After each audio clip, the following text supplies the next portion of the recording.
Well, hello everyone. I'm Jeremy Mercado. I'll be the host for today, facilitating with my buddy here, Dr. Abby Hamilton. Dr. Abby Hamilton and I connected a few days ago, and we just decided, hey, let's start a podcast. Why not, right? This is a little more involved, but today we're going to be sharing with you a little bit about cultural diversity, sort of what it means to be Filipino, and Dr. Abby will go ahead and explain more about that. One of the neat things about getting that call from you was you were so hungry for hearing about how I did it, how I found my voice, and what am I going out there telling everybody, and you're just so hungry for that information. Yes, and so absolutely. we thought, we ended up talking for over an hour, and he was asking more questions, and then we were saying, oh my gosh, we need to just record this because people want to hear how we do these things, and also the reason and the fact that, hey, as Filipino Americans, we can speak up, which if you follow all my stuff, that's what I talk about all the time.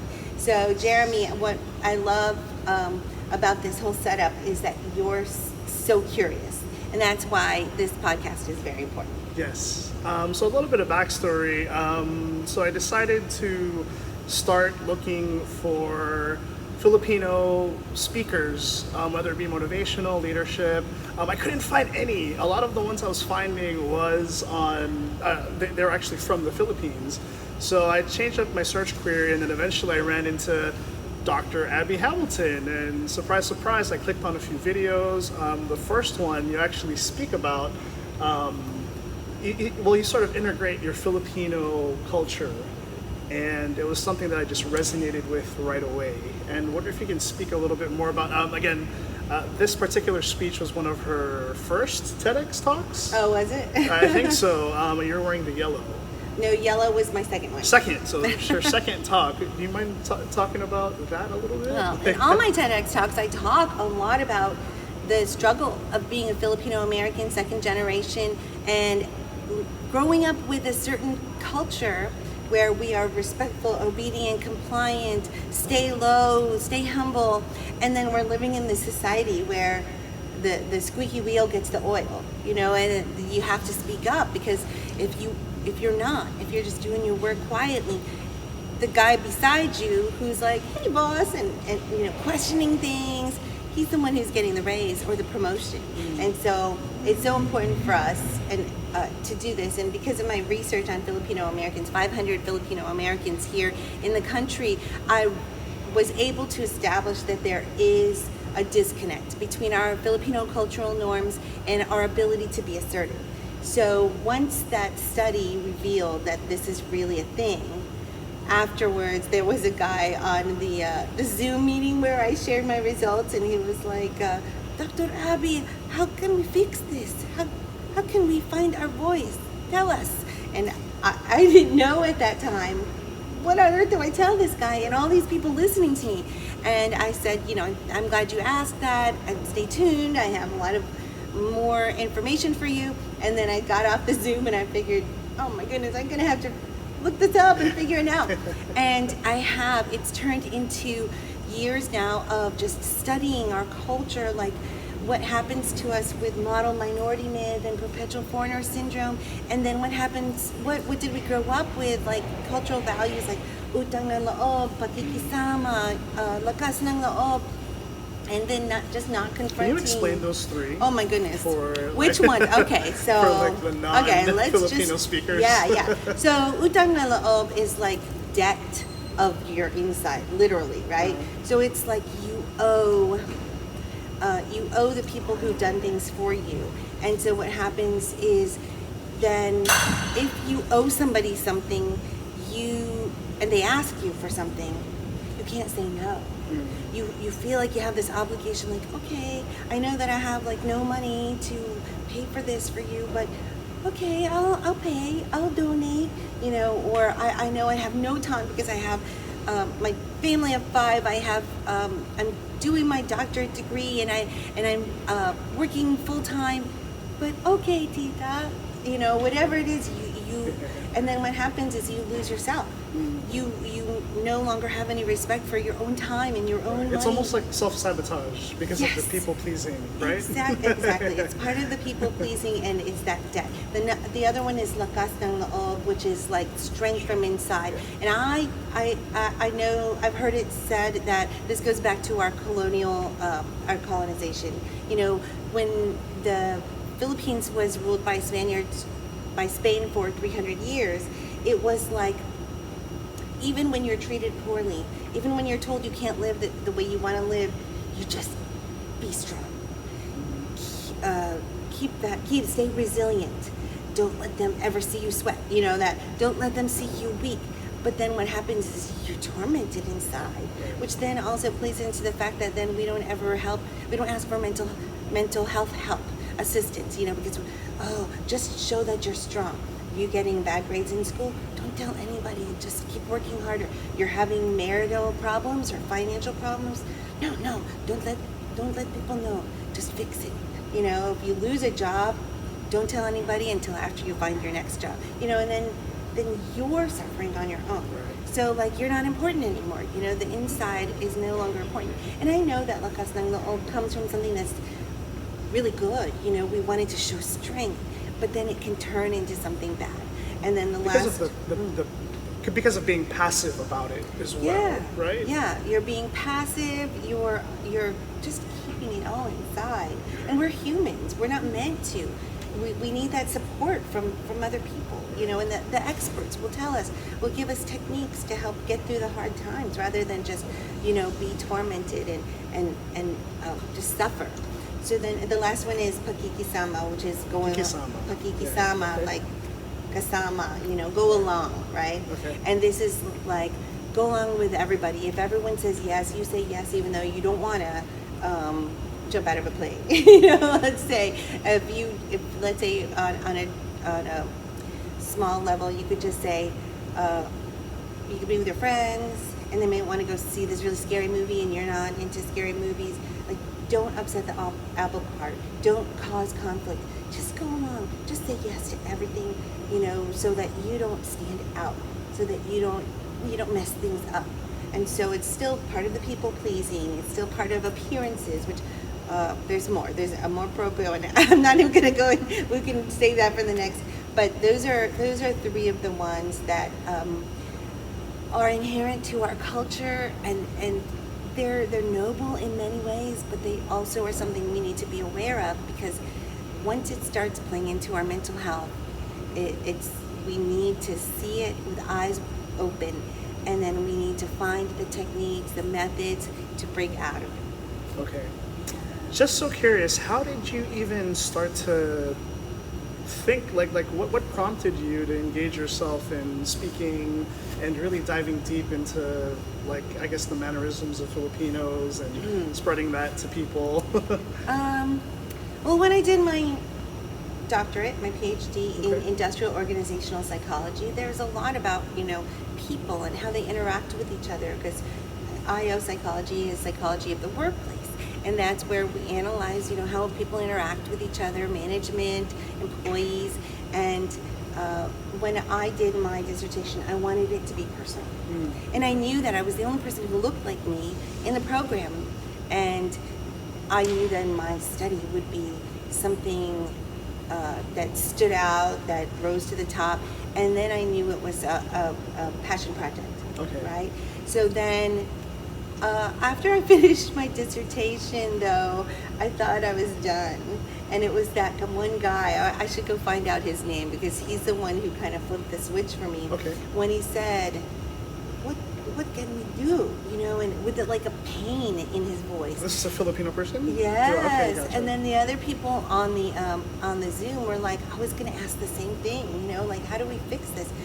The worst thing in the whole entire world is to like reveal a pain. It's like going to the doctor and they go, yes, you have this disease. It's bad.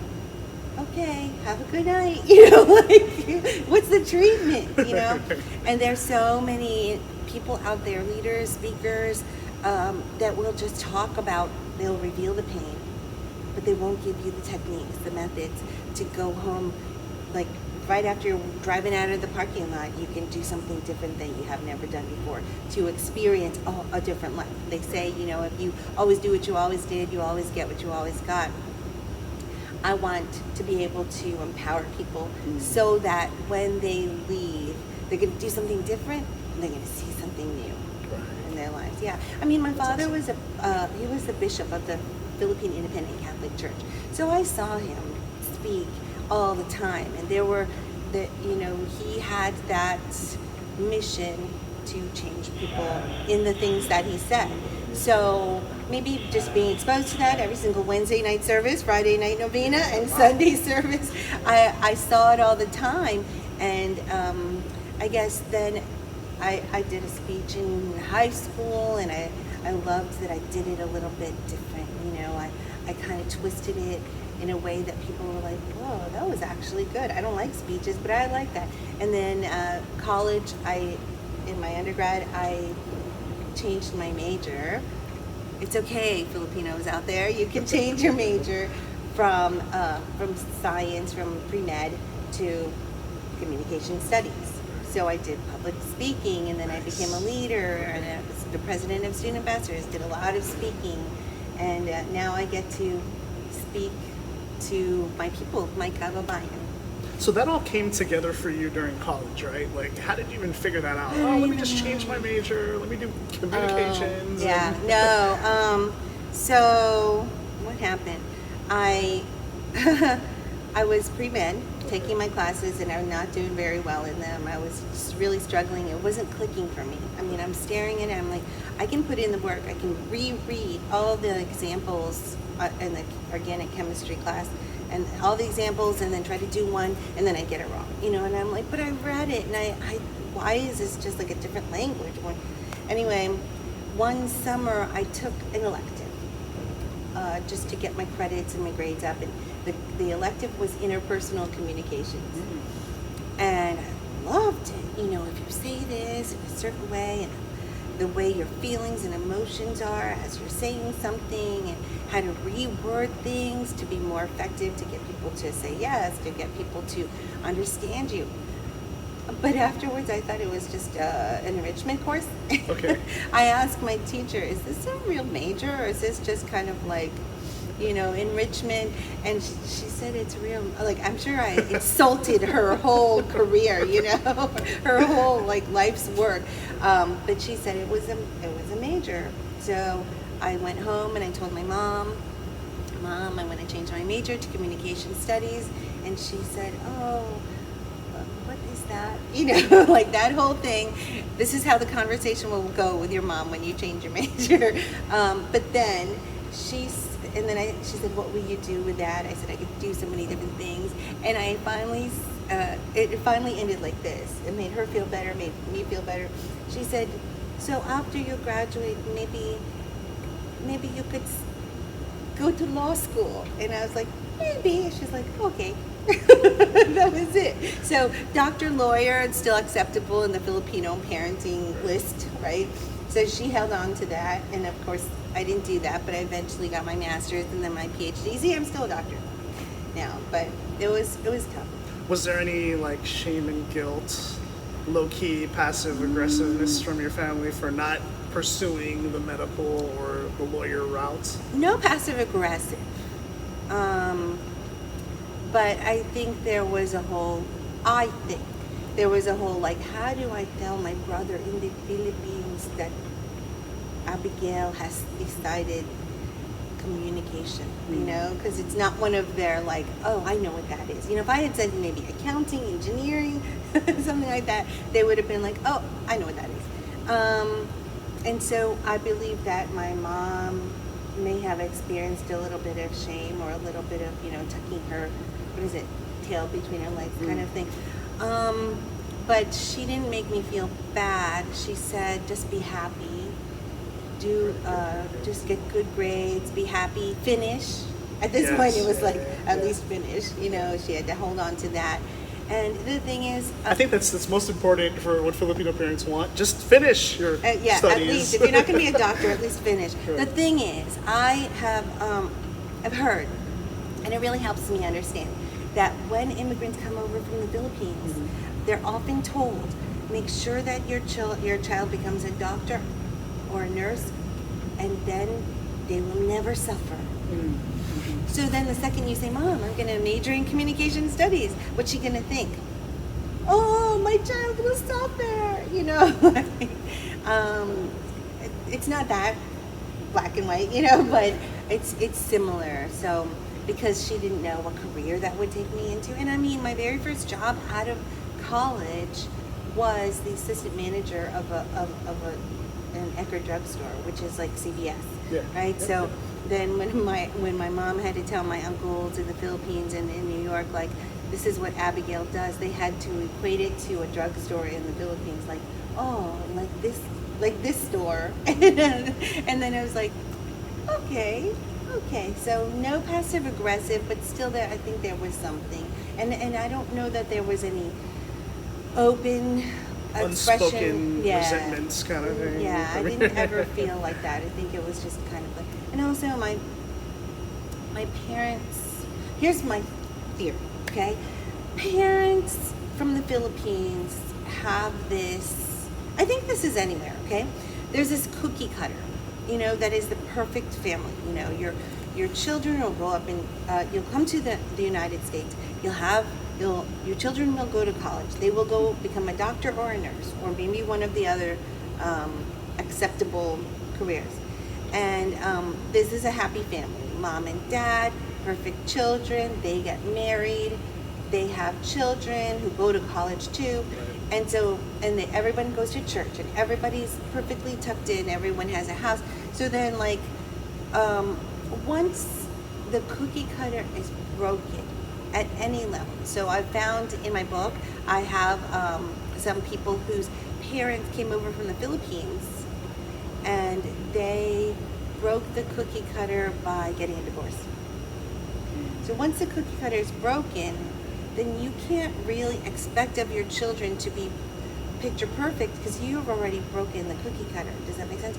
Or if, this is a common one too, if the Filipino woman marries out of the race, a black or white or Jewish, or, you know, like, if once that's broken the cookie cutter, you're no longer the picture perfect Filipino family according to the cookie cutter. And so at the time, there was some cracking of the cookie cutter in my family at that time, not related to me. So at that point, mom was like not demanding of us that we stay in that cookie cutter. Does that make sense? Yeah. So when I went to change my major, it was kind of like at that point, because there were some problems up there in, you know, at the grown-ups, they couldn't expect perfection of me. So in my book, you'll see it. Every single time the cookie cutter was broken, the children were freer to do whatever they want. Whenever the parents were, you know, like exactly like the picture perfect, then the expectation was still there. The shame was still there. You know, I have one guy who came out to his mom. He and his brother came out to his mom. And so it was hard because everything was perfect. Everything was perfect. Everything was perfect. And they would be the ones. They broke the cookie cutter at their level. And so then the shame, you know, exists in the family. And, you know, this is the world we live in now. You know, mixed marriage is now more acceptable. Absolutely. You know, changing sexual orientation is more acceptable. Not even finishing college is more acceptable, you know, and they're realizing this is something that if they continue to be upset by it, their only option is to be upset. Does that make sense? Like, they have to start being more open. Yeah. Yeah. You kind of hit a lot of topics there. Like, it's just like we can branch that in so many ways.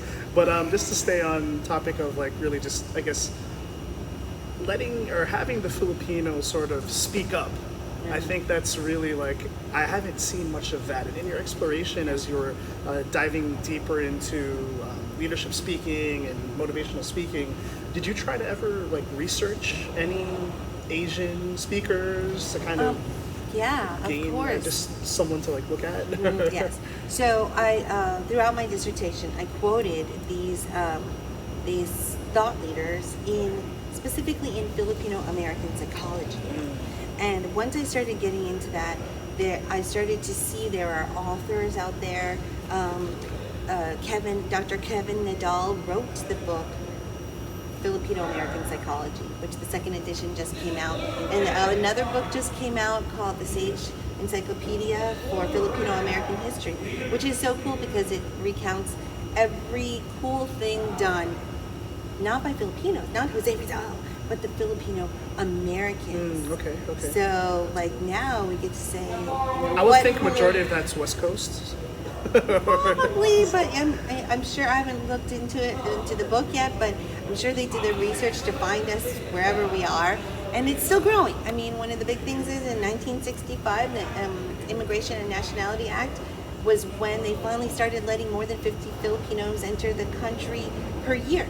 So, I mean, if there were only 50 allowed per year, then how many of us are there really? You know, and then 65, which is not even 100 years ago, more and more Filipinos came in. And so we have, is it 4 million now? I think it's something like that. 4 million Filipinos? Right, about 4 million, which in 1965 would have been way less. So I should look into that growth.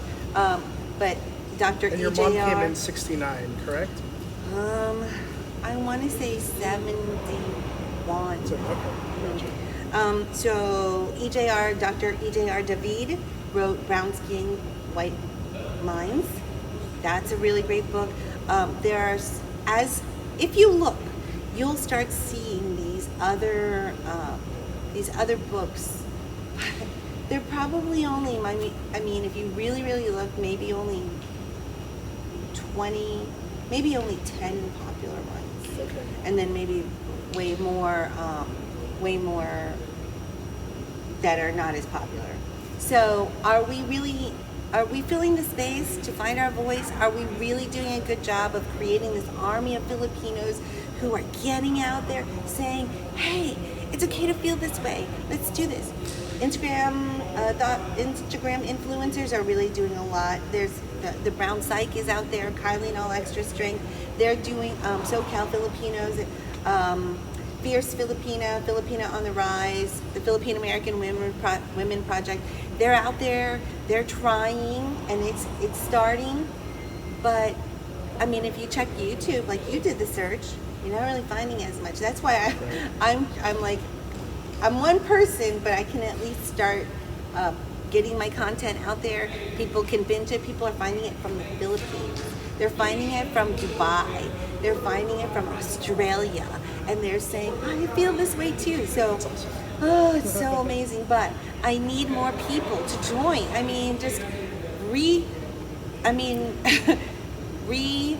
post my stuff, or take my book, open it up, read a chapter on your Facebook or your Instagram, and like, you join the army. I mean, we need this. That's why we're doing this right now. You know, Jeremy, you take my book and just like open it up and start reading, or whatever you have to do. Create your own content. But Filipinos on LinkedIn, people are saying, I love hearing, because I have videos on LinkedIn now, I love seeing there's someone who looks like me, and you're saying smart stuff, and that is real to me, and keep doing it, because I need this. We need all of you. Join the army.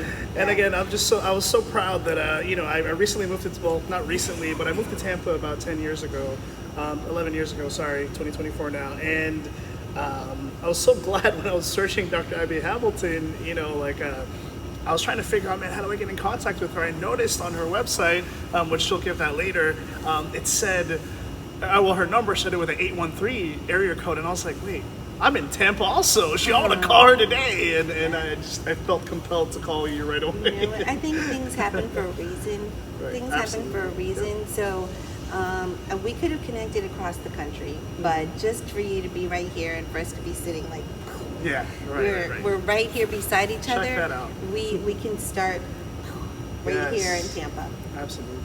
And hopefully in my journey, as I figure out how I'm going to develop myself in public speaking, you know, I have Dr. Abby Hamilton here, and she's just a phone call away. And you're open to taking or having conversations with other people, because you're also the president of an association, right? Can you explain I'm a little bit about president that? of the National Association of Asian American Professionals here in Tampa.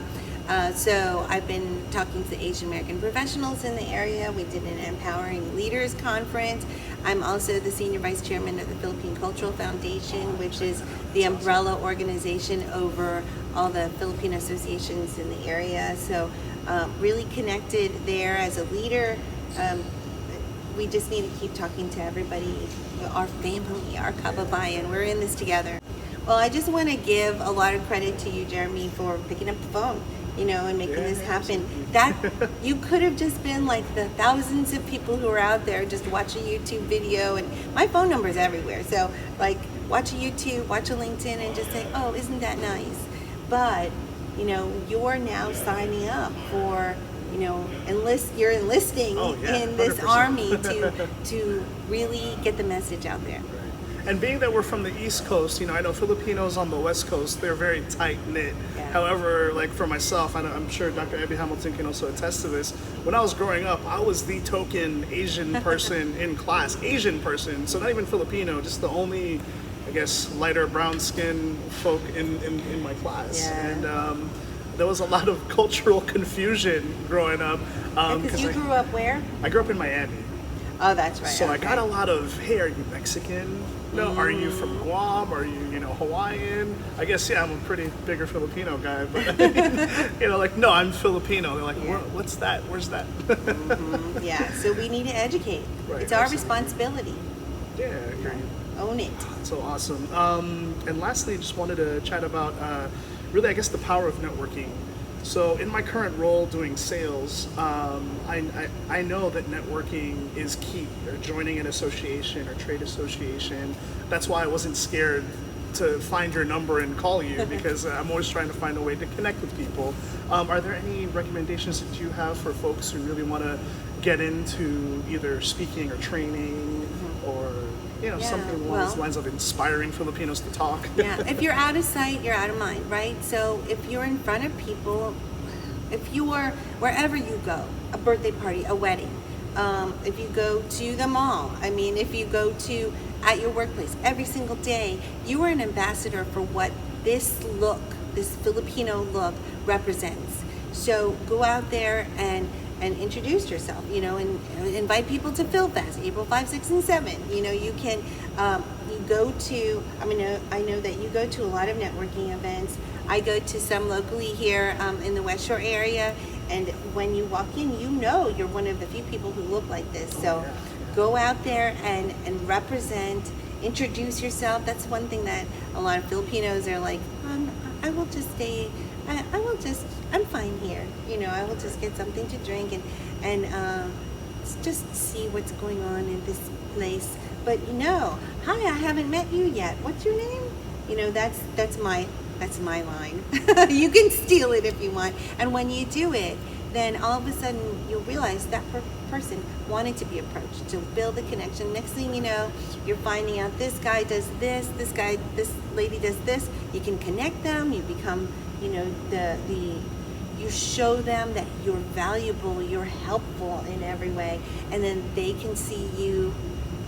They can see the definition of what a Filipino is: someone who helps, someone who connects, and someone who's not afraid to say hello. And that definition depends on you and your ability to break that discomfort and say something. And I think there's so much power in being just sort of like the different one in a crowd, because then you always have everyone's interested in kind of your story, you know. And I just with networking, like people are there to, you know, have a, you know, that mixer is intended for you to meet people. So I mean, I guess apart from people just digging your career into like motivational speaking or leadership development or what have you, I think it's even powerful for the folks who are fine where with where they're at, like nurses or doctors, because I know all of them. There's associations for doctors and nurses and medical professionals and accountants, and yeah, I think it's just powerful just networking all together because you never know who you're going to meet, right? You could be conversing with the CEO of the next company that you're going to work for, and you never know. So yeah, just I think to Dr. Abby's point, like never be scared to introduce yourself to somebody new. And you never know, they might have a Filipino friend. That's every person who I've met who's has a Filipino friend.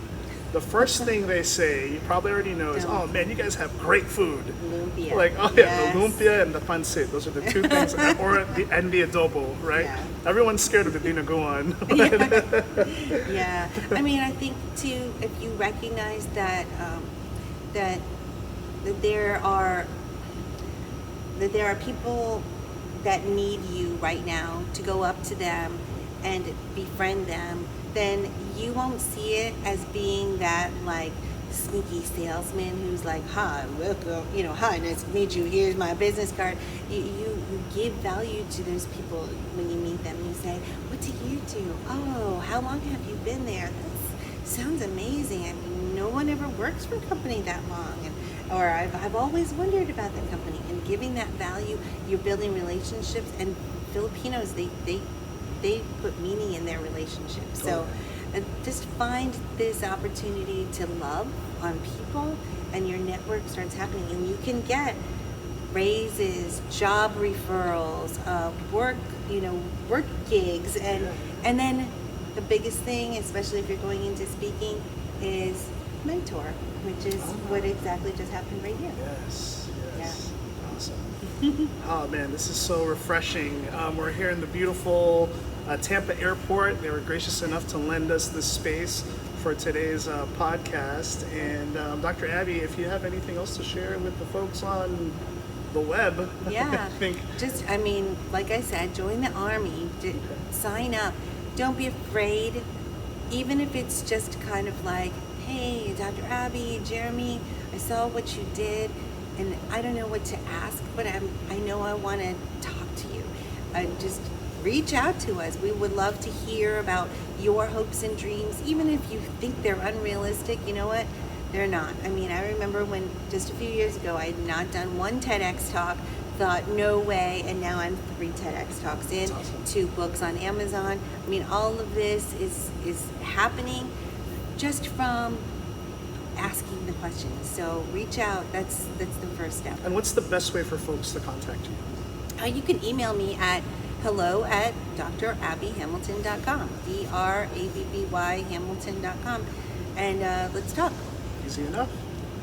Cool. Well, I guess thank you so much for your time, Dr. Abby Hamilton. Yes. And I guess until the next one. Peace. Later. Bye.